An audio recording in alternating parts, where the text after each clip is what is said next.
Subscribe करें और bell दबाएं ताकि कोई खबर रह न जाए।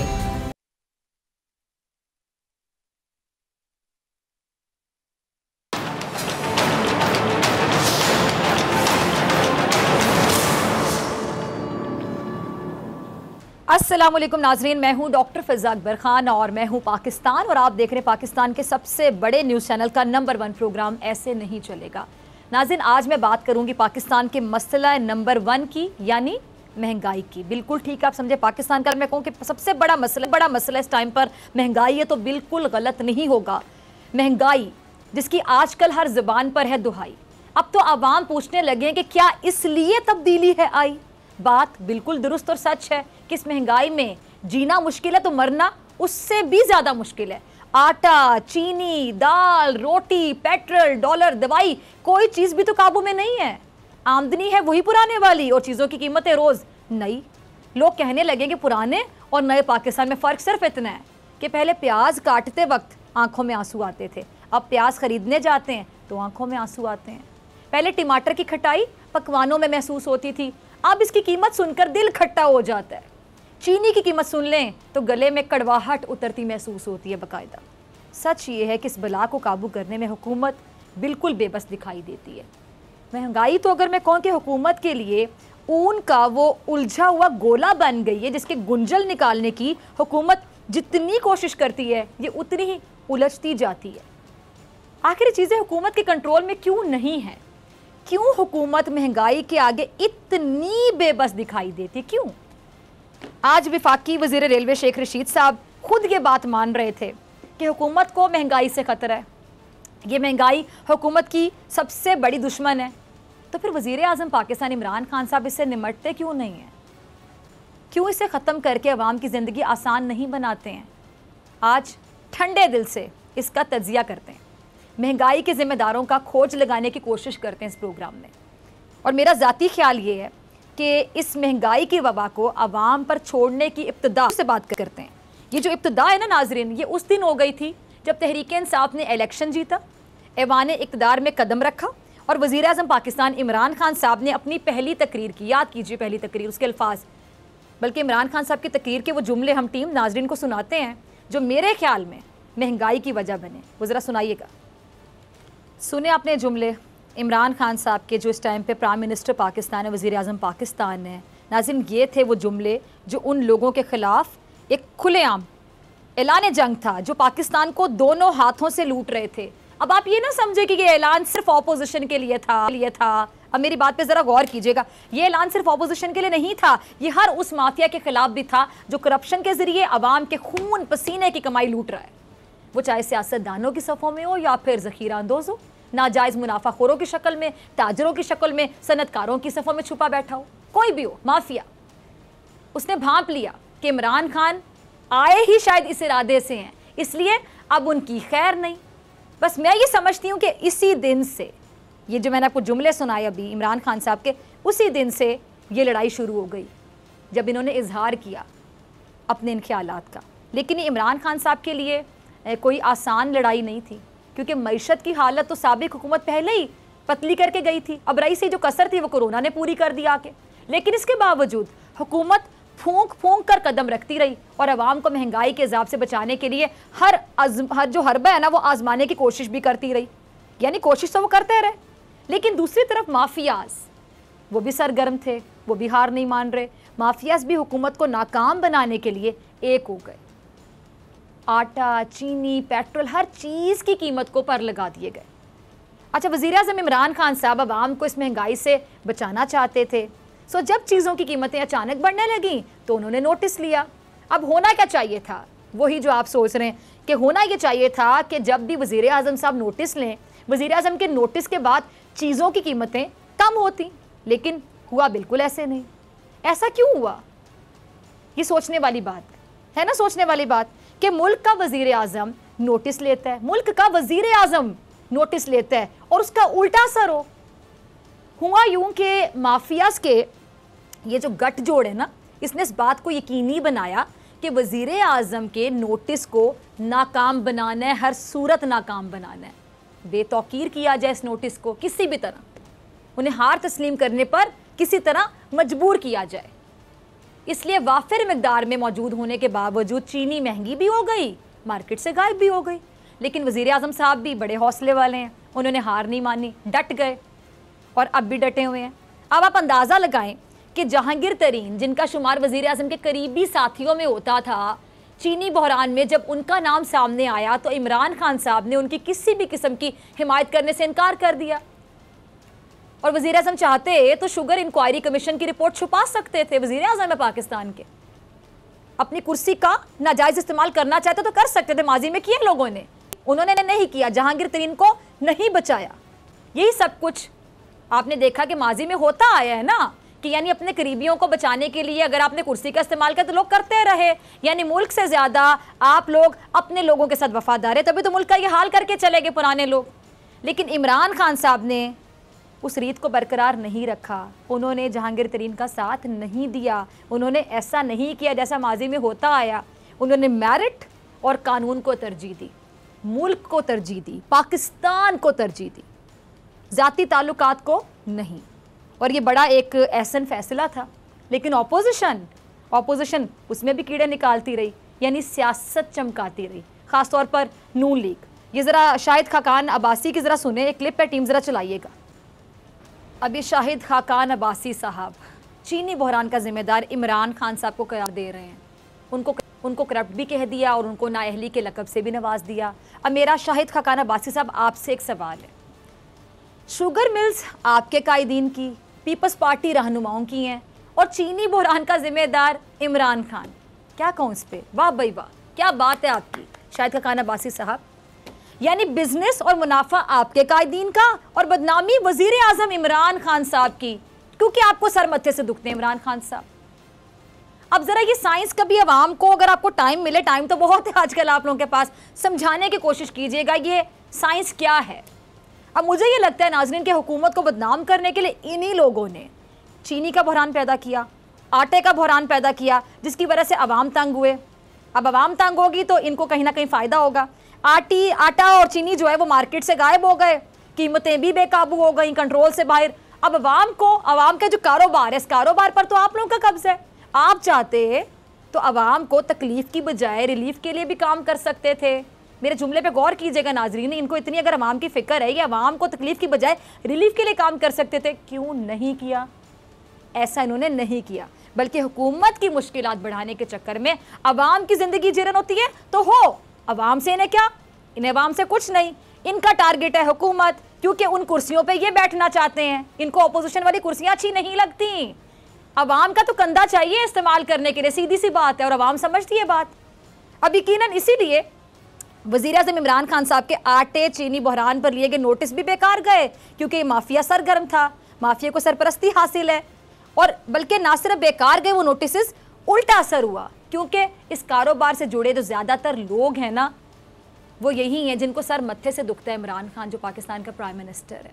और शायद इन लोगों का इरादा ही बहरान पैदा करने का था, ताकि ये आसानी के साथ हुकूमत को बदनाम कर सकें, दबाव डाल सकें, अपनी बात मनवा सकें। तो मेरे ख्याल से मुझे कहना चाहिए कि वाह भाई वाह, शातिराना चालें चलने का हुनर आपसे बेहतर किसको आता होगा। बल्कि मुझे तो यहाँ तक लगता है कि पुराने ताल्लुकात की वजह से, आपके कहने पर, आप लोगों के ही कहने पर, माफिया हुकूमत के लिए मुश्किलात पैदा कर रहा है। इसीलिए महंगाई को कंट्रोल करने के लिए हुकूमत का हर हरबा नाकाम हो रहा है। वज़ीर आज़म के नोटिस बेअसर साबित हो रहे हैं। अब हुकूमत ने कीमतों को कंट्रोल के लिए जो टाइगर फोर्स को मैदान में उतारने का फैसला किया है, तो आपने देखा कि उस पर भी तनकीद शुरू हो गई। हो सकता है कि ऐसा करने से महंगाई काबू में आ जाए, लेकिन यही बात कुछ लोगों को कबूल नहीं है, और जिनको कबूल नहीं है वो तो फिर तनकीद करेंगे। ये ज़रा क्लिप देखिए। अब ये बात सुनकर तो मुझे बिल्कुल यकीन होने लगे कि माफियाज ऑपोजिशन के इशारों पर चल रहे हैं। ये लोग मिलकर हुकूमत के लिए मुश्किलात का पहाड़ खड़ा कर रहे हैं, सोची समझी साजिश के तहत। अब टाइगर फोर्स का मकसद क्या है नाज़रीन? ये कि वो अपने अपने इलाके शहर में जाकर अशिया की कीमतों को नोट करें और उसका अंदराज वज़ीर आज़म पोर्टल पर कर दें, ताकि महंगाई के जिम्मेदार एक्सपोज हो सके, बेनकाब हो सकें। बस इतनी सी बात है जिसका बतंगड़ बनाया जा रहा है। कोई धमकियां तड़ियां देने पर आ गया कि टाइगर फोर्स हमारे पास आई तो उसको जूते मारेंगे। अब सवाल ये कि जूते मारने का इख्तियार इनको किसने दिया और क्यों मारेंगे जूते, ज़रा ये भी बता दें। इनके इस बयान से वाज़ेह हो रहा है कि ये किसी के इशारे पर ये सब कुछ कर रहे हैं। टाइगर फोर्स का कीमतों को नोट करना इसलिए तो नहीं कि खटक रहा कि दाल में कुछ काला है। आप लोग ऐसा क्या छुपा रहे हैं जो टाइगर फोर्स निकाल लेगी? गौर कीजिएगा सवाल पर नाज़रीन आप भी, कि ये लोग ऐसा क्या छुपा रहे हैं जो उनको डर है कि टाइगर फोर्स निकाल लेगी तो सरेआम में बातें करें, धमकियां तड़ियां कि टाइगर फोर्स आ जाए इसको जूते मारेंगे। क्यों भाई, क्यों मारेंगे जूते? कौन है आप लोग किसी को जूते मारने वाले? इख्तियार आपको किसने दिया? और ये जी नईम मीर साहब वो शख्स हैं जो मीडिया पर खुल्लम खुलाई कहते हैं कि ऑपोजिशन हुकूमत को गिराने के लिए ऐलान जंग करे, भरपूर साथ देंगे। अब सवाल ये कि आप महंगाई काबू करने के लिए हुकूमत का साथ क्यों नहीं देते? दरअसल ऑपोजिशन से इतनी मोहब्बत का इजहार और हुकूमत से इतनी नफरत, इसमें भी समझने वालों के लिए निशानी है। गौर कीजिएगा। और मुनाफाखोर नाजरीन, जो मुनाफाखोर होते हैं ना, मुनाफाखोर, ये कभी भी नहीं चाहेंगे कि उनका मुनाफा कम हो। ये अपना नुकसान नहीं चाहेंगे। अवाम का नुकसान होता रहे और अवाम के नुकसान में इनका फ़ायदा है। मुस्लिम लीग नून की हुकूमत में माफिया पर कोई हाथ नहीं डाला गया और ना ही उनकी राह में कोई रुकावट डाली गई, इसलिए मनमानियाँ होती रहीं। लेकिन अभी की हवा चल पड़ी जो मुनाफाखोरों, माफियाज और अपोजिशन को यकीनन उड़ा कर ले जाएगी, इसलिए सब एक होकर हुकूमत को गिराना चाहते हैं। ये सब मिल गए हैं एक दूसरे को बचाने के लिए। और ये वजह है कि मुस्लिम लीग नून भी माफिया वाली ज़बान बोल रही है। ये देखिए जरा, अब आपको समझ आ गया होगा। नाज़रीन क्लिप देखा आपने, अब आपको समझ में आ गया होगा कि माफिया का गठजोड़ कैसे सर चढ़कर बोल रहा है। टाइगर फोर्स, शाहिद खान अब्बासी और एहसन इकबाल को एक आंख नहीं भाती। क्यों? जरा सोचिए। क्योंकि डर ये है कि कहीं टाइगर फोर्स के आने से माफिया और माफिया के साथी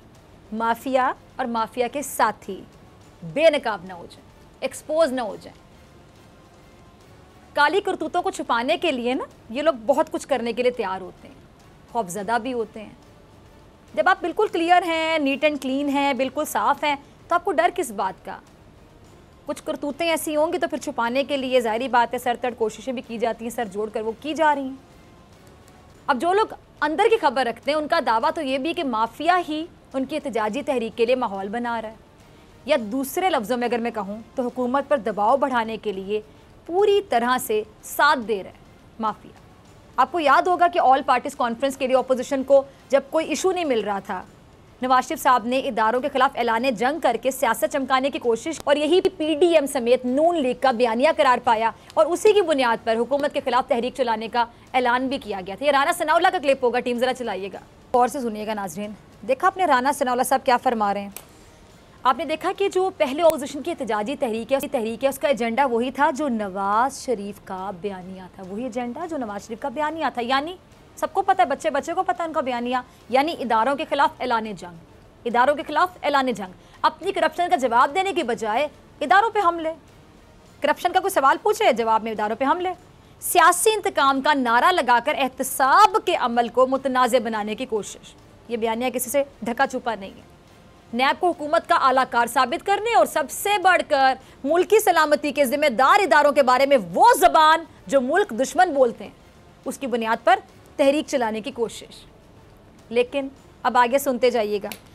सियासत के जो बड़े खिलाड़ी हैं ये जल्द जान गए, मंजे हुए ना, सियासत के मंजे हुए खिलाड़ी ये जान गए कि इनका ये चूरन अवाम में बिकने वाला ही नहीं है, ये तो पिट जाएगा, फ्लॉप हो जाएगा, लोग बाहर ही नहीं निकलेंगे, क्योंकि लोग तो इनकी तरह नहीं सोचते ना। और अवाम को पता चल गया था कि कैसे नवाज शरीफ बीमारी की आड़ लेकर लंदन फरार हुए और नून लीग उनकी बीमारी को बुनियाद बनाकर हुकूमत पर दबाव डालती रही, और यकदम इलाज के बगैर नवाज शरीफ भले चंगे कैसे हो गए। धुआंधार खिताब एक बीमार बंदा कर रहा है, धुआंधार खिताब, इतना एनर्जेटिक आपने बीमार कभी देखा? जरा बताइएगा मुझे। धुआंधार खिताब करके अपने ही मुल्क के इदारों को ललकारने कैसे लग गया ये बीमार बंदा? आवाज कैसे नहीं करी थी इस बीमार बंदे की? मुझे तो ये चीज समझ नहीं आ रही। खैर, पाकिस्तानी इतने भोले भी नहीं हैं कि उन्हें ये सियासी चालबाजियां समझ ना आए। सब समझ आ रहा है, सब पता चल रहा है। पता तो पाकिस्तानी को चल चुका था कि एहतजाजी तहरीक सिर्फ और सिर्फ अपने लीडरान की करप्शन बचाने के लिए चलाई जा रही है, और अवामी मसाइल तो सिर्फ बहाने हैं। अवाम का कंधा चाहिए। इस अवाम ने बड़ी दफ़ा कंधा दिया है बेचारे। ये जो बेचारी अवाम है ना पाकिस्तान की, मुझे हमदर्दी है। बेचारी अवाम ने बड़ी दफा इन लोगों को कंधा दिया है, लेकिन अब नहीं। अब इनकी चालबाजियां चलाकियां देखकर अवाम भी बड़ी समझदार हो चुकी है। इनको अवामी मसाइल में कोई इंटरेस्ट नहीं है, ये करप्शन बचाना चाहते हैं अपने लीडरान की। इसलिए जब इन्होंने हवा का रुख देखा कि अवाम तो बड़ी समझदार हो गई है, तो हवा का रुख देखकर चाल बदल ली, माफिया से मदद ली गई। माफियाज, महंगाई का मसला खड़ा कर दिया गया कि चले अब महंगाई का मसला होगा तो महंगाई कहीं ना कहीं अवाम का मसला है, और रातों रात एहतजाजी तरीका एजेंडा भी क्या से क्या हो गया। कहानी समझ आई आपको नाजरीन? ये जरा अगला क्लिप भी देखिएगा। देखा आपने नाजरीन, पहले इदारों पर हमले करके सियासी पॉइंट स्कोरिंग की कोशिश, फिर वोट को इज्जतों के नारे को कैश करने की जुस्तजू, और अब महंगाई के सताए अवाम का दुख। क्या क्या जतन किए जा रहे हैं। लेकिन सच्ची बात यह कि नून लीग का दुख और मसला सिर्फ अपने लीडरान को बचाने का है, जिसके लिए अवाम का कंधा इस्तेमाल किया जाए या जो भी किया जाए। इसीलिए शायद माफिया के साथ मिलकर मसनूई और जाली महंगाई का मसला पैदा कर दिया गया। ये मैं कोई अपनी तरफ से बात नहीं कर रही हूँ, ये मेरी राय नहीं है, ये नून लीग के माफिया के साथ जो ताल्लुकात हैं, इसका हवाला तो सुप्रीम कोर्ट अपने पनामा केस के फैसले में भी दे चुकी है। ये कोई ढकी छुपी बात ही नहीं है। अब इनके जो माफिया के साथ कनेक्शन है, कोई ढकी छुपी बात नहीं है। क्या नून लीग और माफिया के जो गठ जोड़ है हुकूमत को शिकस्त देगा, या फिर हुकूमत इन माफियाज के खिलाफ मजबूत दीवार बनकर खड़ी हो जाएगी? और आसार यही हैं, क्योंकि वजीर आज़म इमरान खान साहब ने वाजे कह दिया है कि किसी को नहीं छोड़ूंगा, किसी को एनआरओ नहीं मिलेगा, अब ऐसे नहीं चलेगा। मिलते हैं ब्रेक के बाद, और ब्रेक के बाद मेरे साथ मौजूद होंगे पाकिस्तान के मुस्तकिल मंदूब बराए अक़वाम मुत्तहिदा मुनीर अकरम साहब।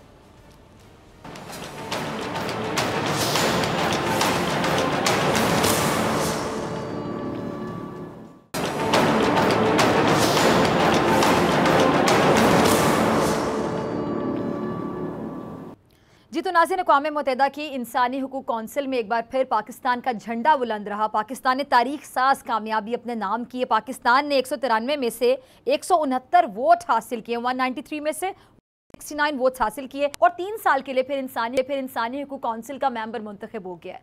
वज़ीर आज़म पाकिस्तान इमरान खान साहब ने भी इस कामयाबी पर खुशी का इजहार किया। और अगर देखा जाए नाज़रीन, पाकिस्तान की बहुत बहुत बहुत बड़ी सिफारती कामयाबी है। ये कामयाबी नरेंद्र मोदी की उस धमकी के मुंह पर जोर का थप्पड़ भी है, तमाचा भी है, जिसने कहा था कि वो पाकिस्तान को सिफारती महाज पर तनहा कर देगा। आपको याद हो गया उसके जुमले। ये वही फोरम है जिससे पाकिस्तान की अनथक कोशिशों से 2018 में पहली ऐसी रिपोर्ट जारी हुई जिसमें मकबूजा कश्मीर में होने वाले जुल्म को यूएन की जानिब से भी रिपोर्ट किया गया था। इसके बाद अगले ही साल 2019 में भी बताया गया कि मकबूजा कश्मीर में जो भारत जुल्म और जबर कायम किए हुए है और कोई बेहतरी नहीं आई, बल्कि हालत मजीद अबतर होती जा रही है। अब जब पाकिस्तान एक बार फिर मेंबर बन गया है, तो इस बार क्या अहदाफ हैं और क्या इस कौंसिल की मदद से हम भारत को कश्मीर में जारियत से रोक सकते हैं? ये तमाम सवालात के जवाब मैं तलाश करूंगी। मौजूद मेहमान जो मेरे साथ मौजूद, उनका तारुफ करवाती हूँ। पाकिस्तान के मुस्तकिल मंदूब बराए अक़वाम मुत्तहिदा मुनीर अकरम साहब मेरे साथ मौजूद हैं। बहुत शुक्रिया मुनीर अकरम साहब ज्वाइन करने के लिए, वक्त देने के लिए। मुनीर साहब, सबसे पहले तो ऐसे नहीं चलेगा प्रोग्राम की जानिब से और बोल न्यूज़ की जानिब से आपको बहुत बहुत मुबारकबाद मैं पेश करूंगी इस सिफारती कामयाबी पर। इसके बाद मैं जानना चाहती हूँ कि भारत के खिलाफ ये जो 2 के अपने रिपोर्टर्स नहीं जमा करवा दी हैं, हमारा जो आगे का लाहेअमल क्या होगा? क्या कश्मीर में होने वाले जुल्म को ये जो United Nations human rights council है रिपोर्ट करके सिक्योरिटी काउंसिल या बैनुल अक़वामी क्रिमिनल कोर्ट में भेजने जा रही है, ऐसा होगा? ये देखें, ये जो जितनी रिपोर्ट्स आई हैं कश्मीर के बारे में, उनकी जो रिपोर्टिंग है वो तो automatically United Nations secretary general के पास आती हैं। और फिर सेक्रेटरी जनरल की जो नुमाइंदे होते हैं सिक्योरिटी काउंसिल में, जब हम इजलास हम बुलाते हैं सिक्योरिटी काउंसिल का, तो उस इजलास में वो रिपोर्ट भी पेश करते हैं। ठीक है कि ह्यूमन राइट्स हाई कमिश्नर ने ये जो कुछ वो कहा है रिपोर्टों में, वो वहाँ भी पेश होता है। तो वो सिक्योरिटी काउंसिल के जो मेंबरान हैं वो जानते हैं कि क्या रिपोर्टिंग हो रही है, और वो उनको पूरा अंदाज़ा है कि मकबूजा कश्मीर में जो इंसानी हुकूकों की फर्जी हो रही है वो सब जानते हैं। तो ये तो ट्रांसमिशन ऑटोमेटिक होता है। और जब भी हम उठाएंगे इसको सिक्योरिटी काउंसिल के इजलास में, तो ये रिपोर्टें उनको पेश होंगी। ह्यूमन राइट्स में हाई कमिश्नर ने अपडेट करती रहती हैं वो। लास्ट जब ये ह्यूमन राइट्स काउंसिल का इजलास अभी अभी हुआ था जिनीवा में, वहाँ भी उन्होंने पेश की है जो लेटेस्ट डेवलपमेंट्स हैं उसके ऊपर। 18 स्पेशल रापोर्टर्स जो हैं ह्यूमन राइट्स काउंसिल के, उन्होंने एक जॉइंट रिपोर्ट पेश की है, एक जॉइंट स्टेटमेंट पेश की है में उन्होंने कहा है कि पूरी जो इंसानी हुकूक की जो खिलाफ वर्जी हो रही है उस पर बहुत तफसील से बताया है। और उन्होंने ये कहा है कि हिंदुस्तान में human rights are in free fall. तो हिंदुस्तान को इससे काफ़ी प्रेशर उन पे पड़ रहा है और हम ये ज़रूर जारी रखेंगे क्योंकि उनकी जो प्रेशर है, ज़्यादती जो हो रही है वो जारी है इस वक्त, तो हम भी प्रेशर जारी। ठीक है, आपने प्रेशर की बात भी की और आपने कहा कि रिपोर्ट्स जो हैं तमाम चीज़ें पेश की जाती हैं, यानी वहाँ पे हाईलाइट किया जाता है इस मामले को। तो मुनीर साहब, एक और सवाल फिर जहन में आता है कि जो भारत का जो सिटीज़न अमेंडमेंट एक्ट है, इसके खिलाफ भी अगर हम बात करें यूएन ह्यूमन राइट्स काउंसिल में आवाज़ उठाई गई है और चूंकि जनरल असम्बली की जो अपनी करारदादें हैं उनके मुताबिक मकबूजा कश्मीर एक डिस्प्यूटेड एरिया है, इसमें कोई शक नहीं है। तो क्या आलमी अदालत इंसाफ इस मामले में हम कह सकते हैं कि मुदाखलत करके उन कवानीन को पुरानी हालत में बहाल करवा सकती है? ऐसा हो सकता है? देखें, अभी जो कवानीन हैं वो है सिक्योरिटी काउंसिल की। उनकी ज़्यादा अहमियत होती है बनिस्बत जनरल असम्बली की, क्योंकि सिक्योरिटी काउंसिल की जो करारदाद होती हैं और जो जितनी भी रेजोल्यूशंस होती हैं वो एक किस्म की लीगल ऑब्लिगेशन होती हैं और वो रद्द नहीं हो सकती हैं। वो रद्द होगी कि जब वो सिक्योरिटी काउंसिल उनको बदलाए ना, तो वो उनकी लेजिटिमेसी रहती है। तो हमारी पोजीशन तो यही है कि सिक्योरिटी काउंसिल की जो रेजोल्यूशंस हैं, जो जितनी भी रेजोल्यूशंस हैं, उन्होंने कहा है कि कश्मीर का मसला प्लेबिसिट के तरीके से हल हो सकता और हल होना चाहिए। प्लेबिसिट उन्होंने प्रिस्क्राइब किया हुआ है। तो हमारी पोजीशन तो वही है, जो 50 साल से 60 साल से वो पोजीशन यही है कि जी सिक्योरिटी काउंसिल की जो करारदाद है उनको इम्प्लीमेंट किया जाए। ठीक है जी, यानी पोजीशन हमारी बड़ी क्लियर है। आपकी बात से मैं कंक्लूड कर सकती हूँ पोजीशन क्लियर है, लेकिन फिर भी इस तरह सीरियस लेवल पर इकदाम क्यों नहीं होते? क्यों सब कुछ देखकर भी, रिपोर्ट्स भी वहां पर, आप मेरी बात से एग्री करेंगे मुनीर अकरम साहब, कि सब कुछ देखने के बाद भी दुनिया उस तरह नहीं एक्शन ले पा रही जिस तरह हम एक्सपेक्ट कर रहे हैं, जिस तरह कश्मीरी एक्सपेक्ट कर रहे हैं? जी, आप सही कह रही हैं और उसकी जो वजूहात हैं वो भी हमने समझनी चाहिए। हिंदुस्तान की हिमायत कोई बड़ी ताकतें कर रही हैं अपनी खुद गर्जी की वजह से। उनकी खुद की जो इंटरेस्ट हैं, जो उनके हिंदुस्तान के साथ कुछ स्ट्रेटेजिक अलाइनमेंट्स हैं, उस वजह से हिंदुस्तान को बचा के रखा हुआ है कुछ बड़ी ताकतों ने। हम ना सिर्फ हिंदुस्तान का हमने मुकाबला करना की ज़रूरत है, हमने जो बड़ी ताकतें हैं उनकी पोजीशंस को भी बदलाने की हम कोशिश कर रहे हैं। तो हमारी डिप्लोमेसी तो हर तरफ काम करने की हमें ज़रूरत है। ह्यूमन राइट्स काउंसिल में, सिक्योरिटी काउंसिल में, जनरल असम्बली में, ये तो मल्टीलैटरल हैं, पर हमने जो बड़ी ताकतें हैं उनकी कैपिटल्स में भी हमें उनकी जो पोजीशंस हैं उनको बदलाना होगा। और उसको बदलाने के लिए ये जितनी भी इंफॉर्मेशन आती है, जो मीडिया कहता है, जो ह्यूमन राइट्स काउंसिल और हाई कमिश्नर कहता है, उनकी पोजीशंस पे भी ये जोर आता है और फिर आता है कि आप गलत पोजीशन लिए हैं आपने, आप इसका जिक्र ही नहीं करते हैं। जो इंसानी हुकूक की जो खिलाफ वर्जी, वो तो एक इंटरनेशनल प्रिंसिपल है जो आप सिर्फ जाके उसको सपोर्ट करते हैं। तो यहाँ क्यों नहीं, जम्मू और कश्मीर में आप क्यों नहीं कहते हैं? ये हमारा एक बहुत इम्पोर्टेंट टॉकिंग पॉइंट है और हम इसको जारी रखते हैं, जारी रखेंगे और प्रेशर डालेंगे इंशाल्लाह। आगे अगर ये इंसानी हुकूक ये बंद नहीं होती हैं तो कहाँ न कहाँ इनको फिर बोलना पड़ेगा और पोजीशन लेनी होगी। हिंदुस्तान के ऊपर प्रेशर हमने डालना है। ठीक है। और ये बहुत मल्टीलैटरल फोरम्स में, बायलैटरली हमने हर तरफ से इनके ऊपर जोर डालना है। तो वो हमारी डिप्लोमेसी जारी है, उसमें इंशाल्लाह अच्छा, ये ठीक है मुनीर साहब, आपने बड़े ऑनेस्टली आपने सारा बताया कि हम प्रेशर डालेंगे। साथ आपने ये भी बताया कि हैं जिनके मुफाद वाबस्ता हैं भारत से। लेकिन सर एक सवाल फिर सबके जहन में आता है, मेरे जहन में भी, जो आपको सुन रहा है तमाम नाजरीन के जहन में भी आएगा। बड़ी ताकतें हैं जो कि रियलिटी, आपने बिल्कुल रियलिटी बताई, वो बड़ी ताकतें और भारत के साथ उनके मुफाद तो हमेशा रहेंगे। हम ये तो नहीं कह सकते वो ख़त्म हो सकते हैं, और हमें अपनी नीयत पे भी शक नहीं होना चाहिए। प्रेशर वाली ये बात जो करें वो भी हम डालने की पूरी कोशिश करते रहेंगे। तो फिर हमारी उम्मीद या हमारे कॉन्फिडेंस की जो बेसिक चीज़ें ज़रा बता दीजिएगा नाजरीन को। क्या ये सिर्फ हम आवाज़ उठाते रहेंगे, अच्छी नीयत के साथ हम करते रहेंगे, प्रेशर करने की कोशिश करते रहेंगे, या कोई हल भी हमें नज़र आएगा मुस्तकबिल करीब में? ये देखें, जो कश्मीरियों की जो हुकूक हैं, उनको जब तक के हम उठाएंगे नहीं तो वो तो उन पे कोई नजरिया नहीं होगा। हाँ, हाँ, जी। पहली चीज़ तो ये है कि हमने फैसला किया है, प्राइम मिनिस्टर साहब ने पिछले साल ये फैसला किया, 10-15 साल से हम चुके हैं, और हमने जो खिलाफ वर्जी हो रही है इंसानी हुकूक की, उसको रेज करना है, और हमने हिंदुस्तान के ऊपर प्रेशर डालना, ये तो पहला स्टेप है। ठीक है जी। इसके बाद में जो हमने जो पोजीशन, जो बड़ी ताकतों की जो पोजीशंस हैं, उनको बदलाने के लिए हमने उनका जो पब्लिक ओपिनियन है, जो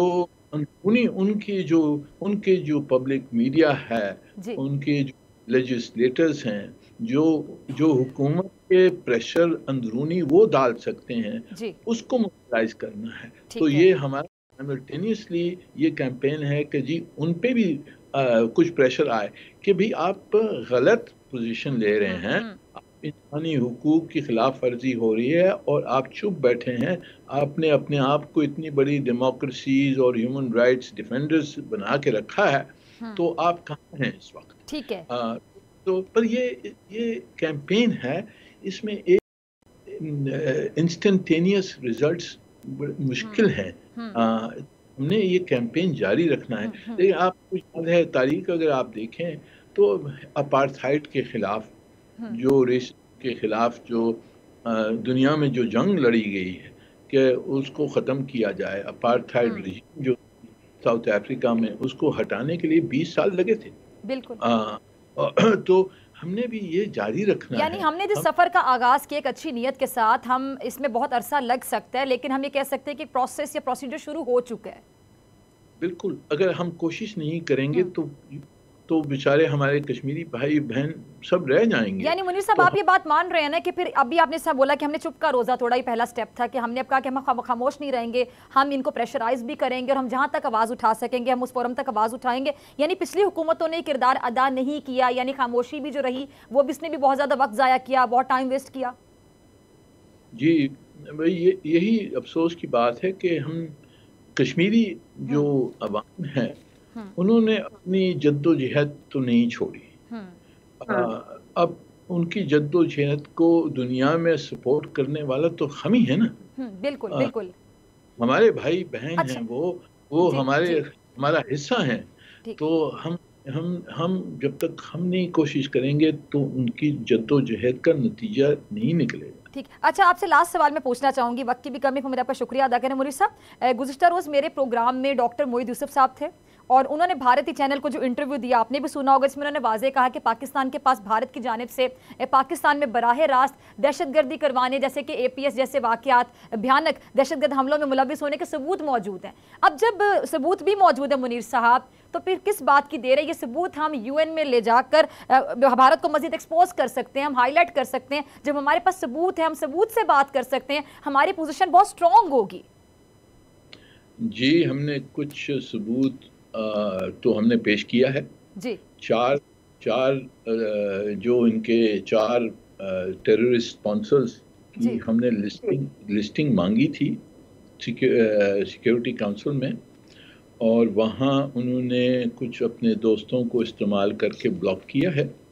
पर ये हम छोड़ेंगे नहीं। ये हम जो हमारे पास जो सबूत है वो हम पेश करेंगे, और हम वापस जाएंगे और वापस हम कहेंगे कि इनको आप टेररिस्ट लिस्ट में आप डालें इनको। तो ये प्रेशर तो जारी रहेगा, पर जैसे मैंने आपसे पहले भी जिक्र किया कि कोई बड़ी ताकतें हैं जो उनको मदद कर रही हैं और उनका भी सामने हमने करना होगा। ठीक है जी मुनीर अकरम साहब, बहुत शुक्रिया। मुस्तकिल मंदूब मुनीर अकरम साहब मेरे साथ मौजूद थे। मुझे ब्रेक पे जाना है, ब्रेक से आने के बाद मेरे साथ मौजूद होंगे सदीक जान।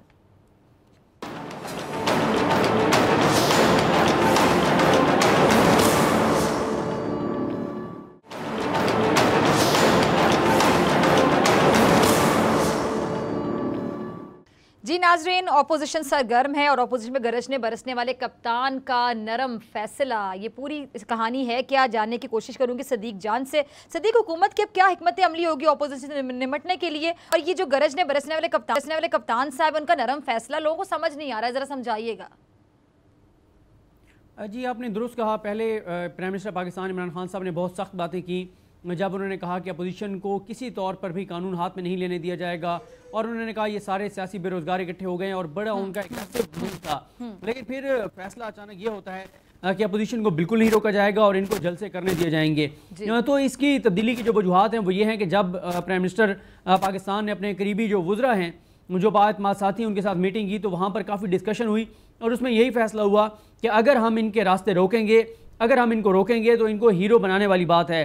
और कहा गया कि जिस तरह से साबिक वज़ीर-ए-आज़म और सज़ा याफ्ता मुजरिम मियां मोहम्मद नवाज शरीफ की तकरीर दिखाई गई मीडिया के ज़रिए लोगों को, तो उस तकरीर के दिखाए जाने के बाद हुकूमत का बयानिया मजबूत हुआ, नून लीग का बयानिया कमज़ोर हुआ और लोगों को नज़र आया कि नवाज शरीफ अपने करप्शन केसेस के लिए, NRO लेने के लिए, ढील लेने के लिए किस हद तक चले गए हुए हैं। अब वो बरह रास्त पाकिस्तान की फ़ौज पर हमले कर रहे हैं, पाकिस्तान के इदारों पर हमले कर रहे हैं। इसलिए ये फैसला किया गया है कि हुकूमत की जानिब से कोई रोक टोक नहीं होगी, लेकिन ये ज़रूर कहा गया है कि इदारे जो हैं वो कानून के मुताबिक काम करें। जहाँ पे SOPs फॉलो ना हो रहे हों उनको फॉलो करवाएं, जहाँ पे इदारों के खिलाफ तकरीर हो रही हो, जो कानूनी कार्रवाई है वो की जाए, जहाँ कानून हाथ में लिया जाए वहाँ पे जो कानून रास्ता देता है उसको अपनाया जाए। लेकिन यह है कि हुकूमत कोई ऐसा काम नहीं करेगी जिससे यह तासुर जाए कि हुकूमत एहतजाज नहीं करने दे रही। उसकी दूसरी वजह यह भी है कि हुकूमत ये समझती है कि अगर खुदा न खास्ता कहीं पर कोई तसादुम होता है तो उस तसादुम के नतीजे में अगर खुदा न खास्ता कोई इंसानी जान जाती है तो इसका फ़ायदा अपोजिशन उठाएगी और फिर लाशों की सियासत करेगी। अपोजिशन 48 घंटे बाद जो पहला शो करने जा रही है, ये शो 3 चीज़ों के साए तले होगा। सबसे पहले कोरोना के खतरात हैं, बहुत ज़्यादा हैं। पाकिस्तान में सेकंड वेव जो है वो शुरू हो चुकी है, कोरोना के केसेस ज़्यादा हो चुके हैं और जलसों में SOPs फॉलो नहीं होंगे। दूसरा, दहशतगर्दी का खतरा है, जिस हवाले से नोटिफिकेशन भी जारी हो चुका है, क्योंकि आपको पता है कि इस वक्त पाकिस्तान के दुश्मन जो हैं उन्होंने पाकिस्तान के अंदर इन्वेस्टमेंट भी ज़्यादा कर दी है, फंडिंग ज़्यादा कर दी है और उन्होंने वो कोशिश कर रहे हैं कि किसी तरह से कोई ऐसा वाक़या कराया जाए जी, कि कोई ऐसा वाक़या कराया जाए जिसके अंदर पाकिस्तान में खुदा न खास्ता इंतशार फैले। और तीसरा जो है वो तसादुम के भी खतरात हैं। उसकी रीज़न ये है कि बहुत सारे लोग ऐसे भी हैं जो ये समझते हैं कि नवाज शरीफ लोगों को इदारों के खिलाफ अपने ज़ाती करप्शन केसेस की वजह से निकाल रहे हैं, तो इदारों के हक़ में भी रैली हो सकती है, इदारों के हक़ में भी लोग निकल सकते हैं, खुदा न खास्ता तसादुम भी हो सकता है। इन 3 चीज़ों के साए तले ये पहला जलसा होने जा रहा है। लेकिन ये मैं आपको बता दूं कि हुकूमत बिल्कुल पुरएतमाद है, उनको कोई ख़तरा नहीं है।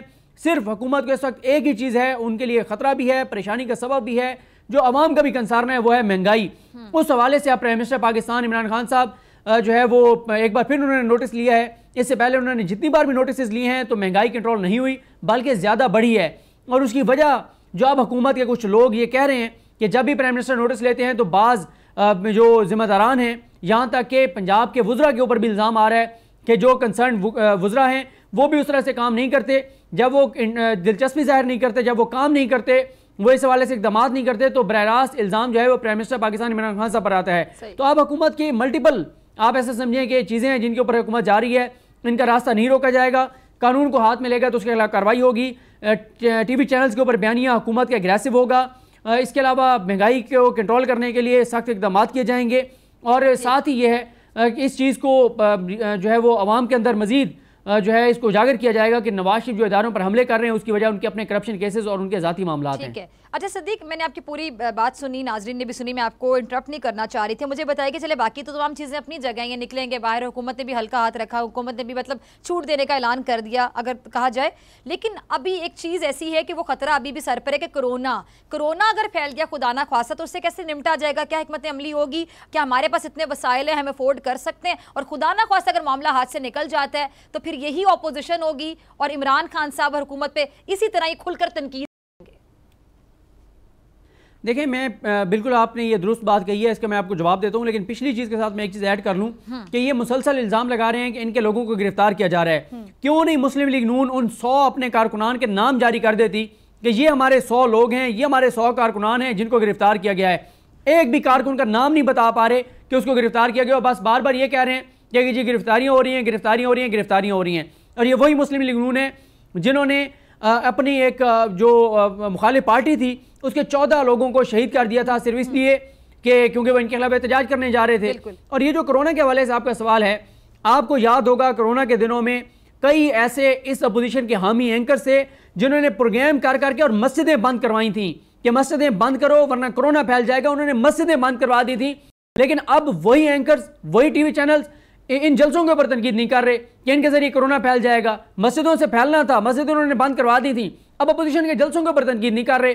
ये मुनाफिकाना अपोजिशन का भी किरदार है, इनके हामियों का भी किरदार है, और ये वही अपोजिशन है। यानी तब भी टारगेट लगा दो, वो हुकूमत थी, अब भी टारगेट हुकूमत है, तब भी कोरोना का सिर्फ नाम लिया जाता था और मसाज बहाना आता था। ठीक है जी, बहुत शुक्रिया सदीक जान आपकी बड़ी खबर के लिए, तज्जिए के लिए। और नाज़रीन, पाक आर्मी ने मुसलसल तीसरी बार बरतानिया में होने वाला फौजी मुकाबला जीतकर दुनिया में अपना सिक्का फिर मना लिया। इस पर ये चीज़ तो बनता है, इस हवाले से आप ये रिपोर्ट देखिए और डॉक्टर फ़िज़ा अकबर खान को दीजिए इजाज़त। आपसे मुलाकात होगी इंशाल्लाह कल सेम टाइम सेम चैनल। अगर ज़िंदगी ने वफ़ा की, अपना ख्याल रखिएगा, दुआ में याद रखिएगा। अल्लाह निगहबान।